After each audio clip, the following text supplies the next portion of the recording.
এখন বাজে ভোর 5:15 আর নিয়ে চলে না আবারও নতুন একটা ব্লগ তোমাদের জন্য। সোজা চলে আসলাম রান্নাঘরে। আর এখন দেখো ভোর 5:15টার সময় এতটা আলো, কেউ বলবে যে এখন 5:15 বাজে? মনে হচ্ছে এখন সকাল 8টা-9টা বাজে। তো কতটা আলো দেখো। শীতের দিন হলে এতক্ষণ কিন্তু পুরো অন্ধকার হয়ে থাকতো, কিছুই দেখা যেত না, লাইট জ্বালিয়ে কাজ করতে লাগতো। তা যাই হোক, দেখো আমি এখানে যেহেতু রাত্রে রান্নাঘরটা পরিষ্কার করে রাখি না, তার জন্য সকালে এই কাজগুলো থাকে। তো এই কাজটা বেশিরভাগ সকালে আমার শাশুড়ি করে, কেন উনি আমার আগে উঠে যায়। তো উনি বাসন কোসনগুলো আগেই বার করে দেয়। তো আজকে আমি উঠেছি, আর আমার শাশুড়িও মনে একটু দেরি করে উঠেছে, তো সেই জন্যই বার করা হয়নি। তো আমি ভাবলাম তখন আমি বাসন টাসনগুলো বার করে রান্নাঘরটা পরিষ্কার করে ফেলি। তো চলো বাসনগুলো বাইরে রেখে আসলাম। এখন হচ্ছে গ্যাসটা ছিল পরিষ্কার করে নেবো সাবান দিয়ে। গুড মর্নিং বন্ধুরা, কেমন আছো সবাই? আশা করি সবাই খুব ভালো আছো, আর আমিও খুব ভালো আছি। তো সকালবেলায় উঠে দেখতে পাচ্ছ লেগে পড়েছি বাসি কাজে। আজ নিয়ে চলে আসলাম একটা বাসি ব্লগ। আজকে কিন্তু শুধু বাসি কাজ দিয়েই ভাবছি যে ব্লগটা শেষ করব। তাই ভিডিওটা লাস্ট পর্যন্ত দেখতে থেকো, আশা করি তোমাদের ভালো লাগবে। ভালো লাগলে একটা লাইক শেয়ার সাবস্ক্রাইব করার অনুরোধ রইল। তো আমার গ্যাসটা পোঁছা হয়ে গেল, গ্যাসের তাকটাকগুলো আমি সাবান দিয়ে ভালো করে মুছে নিলাম। আর এখন হচ্ছে দেখো রান্নাঘরে মেঝেটা মুছে নিচ্ছি। রান্নাঘরের মেঝেটা দুদিন পরে পরেই না কেমন একটা তেলচিটা হয়ে যায়। তো দুদিন পরে পরেই রান্নাঘরের মেঝেটা কিন্তু আমাকে সাবান দিয়ে মুছতেই হয়। তাই দেখছি এখন আবার একটু তেলচিটা মনে হচ্ছে নিজের কাছে। তো দেখি এটাকেও সাবান দিয়ে মুছে ফেলতে হবে। সকালবেলায় যেহেতু এখন করতে গেলে দেরি হয়ে যাবে, তাই আর কি সাবান টাবান দিয়ে এখন মুছলাম না। কেন ছেলের স্কুল আছে, তোমাদের দাদার অফিস আছে, দেওরের অফিস আছে। তো এগুলো কাজ যদি আমি সকালে করতে যাই তাহলে অনেকটা টাইম লেগে যাবে, আর অনেকটা দেরিও হয়ে যাবে। তার জন্যেই সকালে আমি এগুলো কাজ করি না, ওরা অফিস টফিস বেরিয়ে গেলে তখন করি। এরপরে চলে আসলাম বাসি ঘরটা ঝাঁট দিতে। ঘরেও দেখো কতটা পরিমাণে নোংরা, ধুলো ভর্তি হয়ে গেছে দেখো। আর এই যে ফ্রিজের কোনায় আরও বেশি হয়ে যায়। শাকসবজি কাটার সময় ফ্রিজের কোনায় যে পেঁয়াজের খোসা, রসুনের খোসা টোসাগুলো ঢুকে যায় হাওয়াতে। ফ্যান না চালালে বসা যায় না, আর ফ্যান চালালে এগুলো সব ঢুকে যায়। তো সেগুলোই দেখো কোনা দিয়ে ঝাঁট দিয়ে বার করলাম। এর জন্যেই আরও মনে হচ্ছে বেশি ধুলো। আর এমনিতেও একটু ধুলো হয় ঘরে, তাও তো এখন ধুলোটা কম। কেন বলো তো? যেহেতু বর্ষার সময় তো অতটা ধুলো নেই, ধুলোগুলো বসে যায়, তাই হচ্ছে অতটা মনে হচ্ছে না। নাহলে কিন্তু আরও বেশি ধুলো হতো। আমাদের ঘরে যেমন ধুলো হয়, রাস্তার সামনে বাড়ি বলে যেমন ধুলো হয়, তেমনই কিন্তু মাকড়সার জাল হয়। এত পরিমাণে মাকড়সা, আমার বাড়িতে কোনো কিছুর অভাব নেই। মাকড়সা, আরশোলা, টিকটিকি সব কিছু আছে। সব কিছুতে গরমের দিনটা একদম অতিষ্ঠ করে তোলে। এতটা অতিষ্ঠ করে তোলে কী বলবো। যতই স্প্রে করি আরশোলা, মাকড়সা, টিকটিকি এগুলো কমে না। আর টিকটিকি যে কীভাবে যাবে এটাই আমি বুঝতে পারি না। অনেকে বলে ময়ূরের পালক রাখলে নাকি টিকটিকি চলে যায়, কিন্তু আমি ময়ূরের পালক রেখেও দেখেছি টিকটিকি যায় না। সবথেকে বিষাক্ত হচ্ছে কিন্তু টিকটিকির পায়খানাগুলো। এগুলো যদি কোনো খাবারের মধ্যে পড়ে তাহলে তো গেল, গোটা ফ্যামিলিটাই মানে হসপিটালে ভর্তি হতে হবে এরকম। তো টিকটিকি ভাগানোর কোনো উপায় আমি পাই না। তোমরা যদি কেউ জানো যে কী করলে টিকটিকি যায়, প্লিজ আমাকে একটু কমেন্টস করে জানিও যে কী করলে টিকটিকি চলে যায়। টিকটিকির উৎপাতটা এই গরমে ভীষণ। আর সত্যি কথা বলতে টিকটিকির পায়খানাতে ভীষণ ঘেন্নাও লাগে। তো চলো তোমাদের সঙ্গে কথা বলতে বলতে রান্নাঘর পরিষ্কার করে ফেললাম। গ্যাস বাসি ঘরগুলো ঝাঁট দেওয়া হয়ে গেল। আর এই যে আমার জুতোর র্যাকটা দেখছো, জুতোর র্যাকটা কিন্তু বেশ 5-6 বছরের ওপরও হয়ে গেছে। তো জুতোর র্যাকটা এখন দেখছি ভেঙে যাচ্ছে, একটা একটা করে রডগুলো ভেঙে যাচ্ছে। তো হালকা পাতলা র্যাক, তাও 5-6 বছরের উপরে গেল, তার মানে অনেক দিন গেল। আরও একটা র্যাক আমাকে কিনতে হবে, কিন্তু এই মুহূর্তে হাতে পয়সা সমস্যা, এই জন্যেই কিনছি না।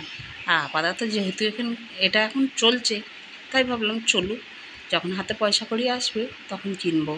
তো চলছে যখন চলুক। তাও অনেক দিন সার্ভিস দিল জুতোর র্যাকটা কিন্তু। চলো এখন হচ্ছে ঘরগুলো মুছে ফেলি ফটাফট করে। ঘরটা ঝাঁট দিয়ে নিলে ঘর মুছতে কিন্তু অনেকটাই সুবিধা হয়। কেন বলো তো?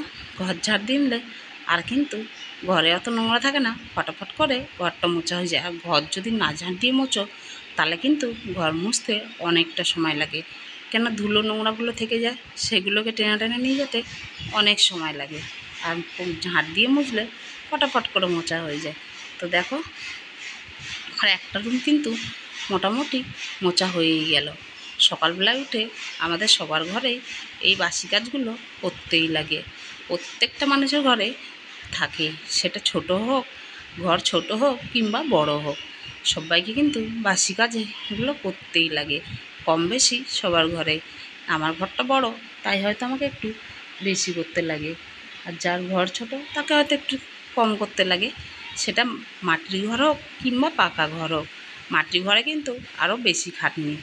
আমাদের এখন পাকা ঘরে খাটনিটা কম। কেন বলো তো? এই যে বাকেটগুলো বেরিয়ে অনেকটা কিন্তু সুবিধা হয়েছে। আগে হাত দিয়েই মুছতে হতো। যবের থেকে বাকেট বেরিয়েছে, মানে বাকেটটা আনা হয়েছে আমার বাড়িতে, আমার ঘরটর মোছা কিন্তু অনেকটাই সুবিধা হয়ে গেছে। আর যখন হাত দিয়ে মুছতাম তখন কিন্তু আমার ঘর আমাকেই মুছতে হতো, তোমাদের দাদাও মুছতো না। আর আমার শাশুড়ি হঠাৎ করে মুছে দিত। তোমাদের দাদা একদম ওই বসে হাত দিয়ে মোছার ক্ষমতা নেই। তো যবের থেকে মানে এই মপ আর বাকেট কেনা হয়েছে, তবের থেকেই তোমাদের দাদা ঘর মুছে দেয়। তো এইটাই একটা সুবিধা হচ্ছে। আর সত্যি কথা বলতে এটা দিয়ে কিন্তু অনেক তাড়াতাড়ি ঘর মোছাও হয়ে যায়।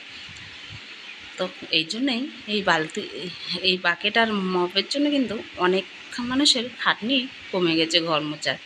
ওই যে যখন এগুলো ভেঙে যায়, তোমাদের দাদা আগেই অর্ডার করে দেয়। বাকেটগুলো কিন্তু ভাঙে না, মপগুলোই ভেঙে যায়, নষ্ট হয়ে যায়, প্যাচ কেটে যায়।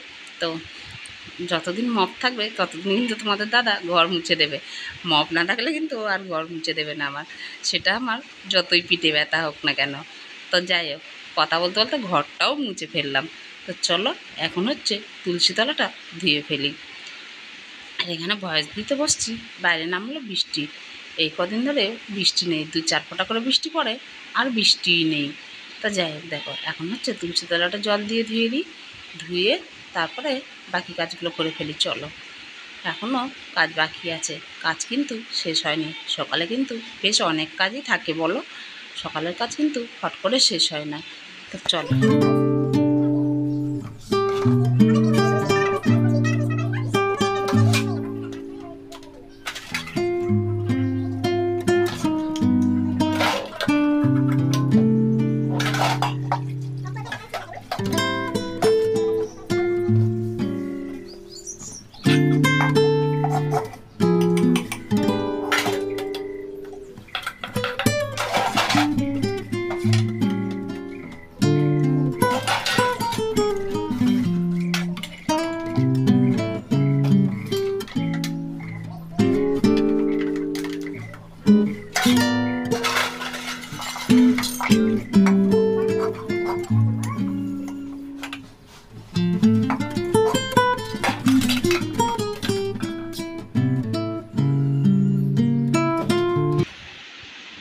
তো এখন দেখো বসে পড়েছি বাসন নিয়ে।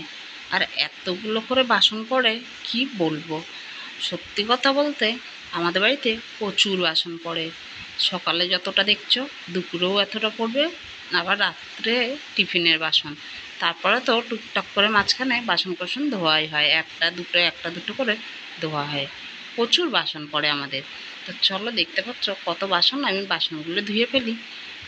আর বাঙালির হচ্ছে সকাল থেকে খাওয়া দাওয়া ছাড়া আর কোনো কাজ নেই, যত খাওয়া তত বাসন। তো চলো, পেটে তো দিতেই হবে, বাসনের জন্য তার পেট বন্ধ থাকবে না, পেট তো মানবে না, পেটকে দিতেই হবে। এরপরে চলে আসলাম বাইরেটা ঝাঁট দিতে। আজকে সবার লাস্টে আসলাম বাইরেটা ঝাঁট দিতে। দেখো, আর কালকে ওপর থেকে সব গাঁদা ফুলের গাছগুলো ফেলেছিলাম, সেগুলোই সব পড়ে আছে। গাঁদা ফুলের গাছগুলো একটা সাইড করে দেবো, ওই বাগানের মধ্যে এক সাইড করে ফেলে দেবো। ওখান থেকে যদি ডালগুলো ভেঙে ভেঙে আমার শাশুড়ি লাগায় তাহলে লাগাবে। আমি বলেছি যে ওপর থেকে গাঁদা ফুলের ডালগুলো ফেলে দিলাম, ভেঙে ভেঙে লাগালে বাগানের মধ্যে লাগিয়ে দিও। ওপরটা না পুরো জঙ্গল হয়েছিল, এর জন্যেই আমি সব তুলে দিলাম। ফুল তো ফোটেই না, ফালতু ফালতু এগুলো একদম জঙ্গল হয়ে আছে। এই জন্যে সব তুলে ফেলে দিয়েছি। তো যাই হোক, দেখো এখন হচ্ছে, যেহেতু আজকে তোমরা ভাবছো যে বৃষ্টি হয় না, বৃষ্টি হয় না, হ্যাঁ বৃষ্টি হয়। কি বলো তো, ওই 5 মিনিট 10 মিনিটের জন্য একটু ঝিরঝির করে বৃষ্টি হয়, আবার বৃষ্টিটা কমে যায়, তাতে গরমটা বেশি বেড়ে যায়, মাটির গরমটা ওঠে, তখন আর থাকা যায় না। তো যাই হোক, বাইরেটাও ঝাঁট দেওয়া হয়ে গেল। এখন যাব রান্নাঘরে। রান্নাঘরে যাব রান্না করতে, না না রান্না করতে না, বাসি কাপড় এখনও চেঞ্জ করিনি। চান করে তারপরে এই যে এখানে দেওয়ার জন্য আদা জলটা ছেঁকে রাখলাম, আর ওদের জন্য এই যে ছোলা বাদামগুলো ধুয়ে রেখে যায়। ছোলা বাদামগুলো ধুয়ে পোকা ছোলা টোলাগুলো যদি না বেঁচে রেখে যায়, তখন আবার চিল্লামিল্লি করবে। তো ওই জন্যেই চলো ভালো করে ছোলা বাদামগুলো ধুয়ে ছেলের জন্যে আর ওর কাকুর জন্য আলাদা করে রেখে দিই, দিয়ে তারপরেই চান করতে যাব। আর এখানে সত্যি কথা বলতে বাদাম টাদামগুলো অনেক নোংরা থাকে, জলটা তো তোমরা দেখলেই কতটা নোংরা। তো সেগুলোই ধুয়ে পরিষ্কার করে দিলাম, দিয়ে যা ভাঙা পোকা ছোলা ছিল সেগুলো বেছে ফেলে দিলাম। এখন এই যে এখানে বাটিতে ছেলের জন্য নিলাম, ছেলে যেহেতু ওপরে আছে ওরটা আমি ওপরে নিয়ে চলে যাবো, আর কাকুরটা নিচে রেখে যাবো। বন্ধুরা এখন বাজে 7:15, সকাল 7:15, আর আমার সব বাসি কাজ কমপ্লিট। এখন যাবো হচ্ছে স্নান করতে, তারপরে এসে ঢুকবো রান্নাঘরে। তো চলো আজকের মতন ভিডিওটা শেষ করলাম এই পর্যন্ত। দেখা হবে নতুন একটা ভিডিও নিয়ে। সবাই ভালো থেকো, সুস্থ থেকো, আমার পাশে থেকো। টাটা।